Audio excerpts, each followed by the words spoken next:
একসময় কেন্দ্রীয় মন্ত্রী ছিলেন বাবুল সুপ্রিয় এবং তিনি বলছেন যে সব কিছু পাবলিক ডোমেনে হতে হবে, এর কোনো মানে নেই, কি বলবেন? বাবুল সুপ্রিয় এখন নতুন নতুন তৃণমূল করছেন, তো ওনাকে এগুলো একটু বলতে হবে। উনি বলছেন, বলুন। তৃণমূল বিধায়ক কিন্তু আমরা কিন্তু দেখেছি এর আগে কাঞ্চন মল্লিকের মন্তব্য নিয়ে জল গরম হয়েছে এবং তারপর আবার এক তৃণমূল বিধায়ক মন্তব্য করলেন আন্দোলনকারীদের উদ্দেশ্যে যে মাটিতে পুঁতে দেব, পিটিয়ে চামড়া গুটিয়ে নেব, এইসব মন্তব্য এখনও আসছে। তৃণমূল যত এরকম কথাবার্তা বলবে মানুষের থেকে তত তারা দূরে সরে যাবে, মানুষ তাদের ঘৃণা করবে। এখন মানুষ পশ্চিমবঙ্গে বুঝে গেছে, শুধু রাজনৈতিক দল কেন, সাধারণ মানুষ রাস্তায় নেমেছে। মানুষ ওদের এখন বুঝতে পেরেছে ওদের অবস্থা কী। মানুষের কাছ থেকে ওরা এমনিই আস্তে আস্তে মনের থেকে সরে যাবে। এখনো পর্যন্ত কিন্তু দুপক্ষই অনড়, মুখ্যমন্ত্রীও নিজের অবস্থানে অনড় রয়েছে, আন্দোলনকারীরাও নিজের অবস্থানে অনড় রয়েছেন। আমরা কিন্তু দেখতে পাচ্ছি যে একের পর এক বিজেপি নেতৃত্ব যাচ্ছে, তাদের গো ব্যাক স্লোগান দিচ্ছে। কি মনে হচ্ছে এরপর কি হতে চলেছে? না, চিকিৎসকরা যে দাবিটা করেছেন সেটা তো অনেক টাকাটা তো কোনো ভুল বলছে না, ওদের ডিমান্ডটা ফুলফিল হওয়া দরকার। তাদের কর্মস্থলে এরকম একটা অন ডিউটি করার সময় তাদের সাথে যেটা ঘটেছে, তারা তাদের সিকিউরিটি চাইছে, এটা তো কোনো ভুল ডিমান্ড করছে না, সেটা ফুলফিল হওয়া দরকার। আর এই অনড় ঠিকই আছে, যতক্ষণ না মুখ্যমন্ত্রী এটার ব্যবস্থা নিচ্ছেন বা কিছু করছেন। মুখ্যমন্ত্রীর পদত্যাগ হয়ে যাওয়াই উচিত। উনি একটা স্বাস্থ্যমন্ত্রী, মুখ্যমন্ত্রী। তা আমি বলবো যে যেটা ওনারা চিকিৎসকরা ডিমান্ড করছেন সেটা একদম ন্যায্য ডিমান্ড করছেন, কোনো ভুল বলছেন না। ওনারা ওনাদের সিকিউরিটি চাইছেন। আজকে যেটা ঘটেছে সেটা তো সত্যিই খুব লজ্জাজনক ঘটনা পশ্চিমবঙ্গের মধ্যে। সাধারণ মানুষ রাস্তায় নেমেছে, আমরা দেখতে পাচ্ছি বিভিন্ন জায়গা থেকে, বিভিন্ন মানে সংস্থা থেকে সবাই নামছে, জনসাধারণ, শিক্ষকরা, ডাক্তাররা, আরও অনেকেই নেমে পড়েছেন। তো ঠিকই আছে, এটা ভুল কিছু করছেন না।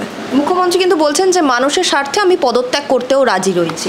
ওটা ওনার নাটক একটা নতুন, উনি মানে সিম্প্যাথি গেম করছেন মানুষের কাছে। উনি তো বরাবরই এরকম কিছু করে এসছেন, কখনো হাতে চোট, মাথায় চোট, পায়ে চোট দেখিয়ে।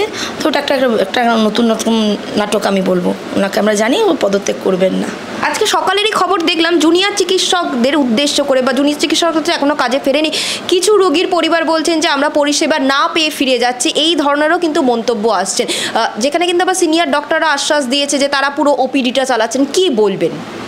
না, ওপিডিটা নিশ্চয়ই তারা ব্যবস্থা করছে। এটা একটা হয়তো বিরোধীরাই হয়তো দেখাচ্ছে যে যেহেতু জুনিয়র ডাক্তাররা ইয়েতে ফিরছে না বলে একটা রটাচ্ছে। ডাক্তাররা সর্বস্তরের সমাজের উপরে থাকে, সেখানে আজকে এইরকম একটা ঘটনা ঘটেছে। তারা পরিষেবা ঠিকই দিচ্ছে, তারপরে তারা তাদের ধর্নায় বসছে বা হচ্ছে, এটা হতে পারে না, এটা আমি বিশ্বাস করি না। এই যে মুখ্যমন্ত্রী বললেন প্রেস কনফারেন্স করে যে ডাক্তারদের শুভবুদ্ধির উদয় হোক, আমি ওদের ক্ষমা করে দিয়েছি, ওরা ওদের দায়িত্বটা বুঝে নিক, কী বল? আমি বলবো মুখ্যমন্ত্রী শুভবুদ্ধি সম্পন্ন হওয়া দরকার, কেননা স্বাস্থ্যমন্ত্রী উনি।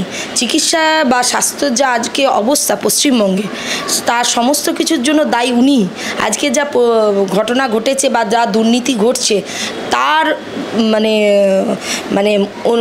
তার তিনি জানেন না, বা এটা যে ঘটছে সেগুলো কোনোটাই নয়, তার ইয়েতেই হচ্ছে, অনুপ্রেরণাতেই। তো আমার মনে হচ্ছে যে ওনার শুভবুদ্ধি সম্পন্ন হওয়া দরকার আছে। ডাক্তাররা ঠিকই বলছেন। এখনো পর্যন্ত কিন্তু চন্দ্রিমা ভট্টাচার্য বা মুখ্যমন্ত্রীর থেকে আমরা এই মন্তব্য পেয়েছি যে ওরা বিচার চায় না, ওরা চেয়ারের দাবি করছে, চেয়ার চায়। এখানে একটা কোথাও গিয়ে একটা রাজনীতি হচ্ছে এই আন্দোলনের পেছনে, কি বলবেন?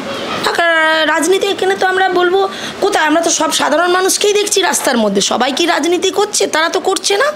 স্টুডেন্টরা নামছে, কত বাড়ির মহিলারা নেমে পড়েছেন। হ্যাঁ, তারা তো বলছে এবছর পুজোই মানছি না যতক্ষণ না বিচার পায় তিলোত্তমা। তো এখানে রাজনীতি কোথায় দেখছেন? কিছু রাজনৈতিক দল তো থাকছেই, তার সাথে কিন্তু সাধারণ মানুষও নেমেছে। এটা তো বললে উনি ভুল, ওনারা হয়তো দেখতে পাচ্ছেন না, ওনাদের রাজনৈতিক মনে হচ্ছে। রাজনৈতিক কেন? ওনারা সাধারণ মানুষ হয়ে ভাবছেন না কেন? ওনারাও তো একটা সাধারণ মানুষ হয়ে ভাবতে পারতো যে আজকে আমার বাড়িরও তো মেয়ে আছে, যদি এটা ঘটতো। কিন্তু ওনারা তো সেইভাবে ভাবছেন না, ওনারা রাজনীতি ওনারা করছেন। এখানে কিন্তু সত্যিকারের সাধারণ মানুষরা আছে। প্রত্যেক সোমবার রবিবার হলেই আমরা দেখছি রাত জাগা সব জায়গাতেই হচ্ছে। তো সেখানে তো আমরা অনেক সাধারণ মানুষকেও দেখছি। এই যে বারবার বলছে উৎসবে, আপনারাই তো বলছেন যে উৎসব হবে না, উৎসবে আমরা ফিরবো না, সেখানে এই যে যারা ঢাকি রয়েছে, এই যে যারা দুদিন হচ্ছে দোকান দেয়, ঘুগনির দোকান দেয়, তাদের তো রোজগারটা কোথাও গিয়ে বন্ধ হয়ে যাচ্ছে। তাহলে উৎসবে না ফিরলে তো এক পক্ষ মানুষের অর্থনৈতিকভাবে দুর্বল হয়ে পড়বে। এটা আপনারা কি বলবেন? সত্যি কি পশ্চিমবঙ্গের মানে অর্থনৈতিক অবস্থা ভালো আছে? উনি তো সবাইকে চপের ব্যবসা, এর ব্যবসা এইসবই বলে বেড়াচ্ছেন।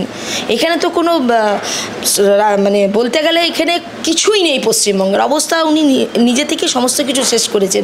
ওনাদের যে মানে উনি যতদিন মুখ্যমন্ত্রী আছেন ততদিন কিন্তু পশ্চিমবঙ্গে সত্যিকারের কিছুই নেই আমাদের। আজকে চাকরি প্রার্থীরা ধর্নায় বসে থাকছে, তাদের আমরা দেখেছি রাতের বেলায় কীভাবে রাতের অন্ধকারে প্রিজন ভ্যানে তুলে নিয়ে গেছে। হ্যাঁ, তাহলে ওরা ধর্নায় বসে থাকছে কেন?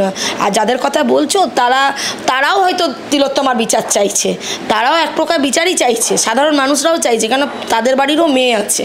পশ্চিমবঙ্গের অবস্থা সত্যিকারের খুবই খারাপ, মানে অর্থনৈতিক দিক থেকেও সত্যিই খারাপ, কিছু তো নেই, করে কি খাবে তারা? আর যাদের কথা বলছো তারাও বিচারই চাইছে, তারাও হয়তো দেখো একদিন বেরোচ্ছে, দুদিন ব্যবসা করছে, যেমন হচ্ছে। কিন্তু জুনিয়র ডক্টররা বলছে যে আমরা কিন্তু মুখ্যমন্ত্রীর পদত্যাগ দাবি করছি না, আমরা স্বাস্থ্য সচিব বা যাদের পদত্যাগ দাবি করছি। সমর্থন করছেন এই মন্তব্য? হ্যাঁ, সমর্থন করছি। মুখ্যমন্ত্রী যেহেতু একটা পুলিশ মন্ত্রী, স্বাস্থ্যমন্ত্রী, তারপরে একজন মুখ্যমন্ত্রী, তা তারই নিচে তো সমস্ত কিছু হচ্ছে। প্রথম থেকেই আমরা দেখলাম যে আরজি করে সমস্ত প্রমাণ লোপাট হয়েছে।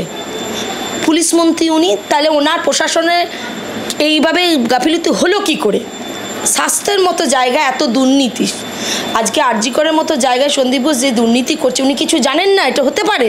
উনি তো সেখানেও ওইটার মন্ত্রী, তাহলে ওনার পদত্যাগ হওয়া সত্যি দরকার। আমরা তো বলবো পদত্যাগ হওয়া দরকার আছে, কিন্তু দুটো যে বড় জায়গায় উনি দায়িত্ব নিয়ে আছেন, মানে চিকিৎসা মানে স্বাস্থ্যর দিকে আর তোমার পুলিশ মন্ত্রী হয়ে, সেখানে ওনার দুটোতেই উনি ফেল, তাহলে তো ওনার পদত্যাগ হওয়া সত্যিই দরকার আছে। প্রশাসন আজকে যদি যেভাবে আজকে আরজি করের প্রমাণ লোপাট হয়েছে, সেখানে উনি দায় এড়াতে পারেন না তো। আজকে এই জন্যই তো বিচার পেতে এত দেরি হচ্ছে ব্যাপারটা। আর যদি প্রমাণ ওখানে পুলিশ এত দেরি করে সমস্ত কিছু এভিডেন্স করেছে, লোপাট করেছে, আমরা সবাই এটা জানতে পেরে গেছি, তাহলে এখানে উনি নিজের দায় এড়াবেন কী করে? মুখ্যমন্ত্রী দুটো বড় বড় জায়গায় উনি দায়িত্ব নিয়ে পদত্যাগ করুন, তাইলে দুটো একটা জায়গা থেকে পদত্যাগ করুন। মুখ্যমন্ত্রীর থেকে না করছেন তো দুটো জায়গা থেকে বেরিয়ে আসুন, দেখি আপনি কি করছেন মানুষের জন্য। মানুষও দেখতে পাচ্ছে কি করছেন আপনি।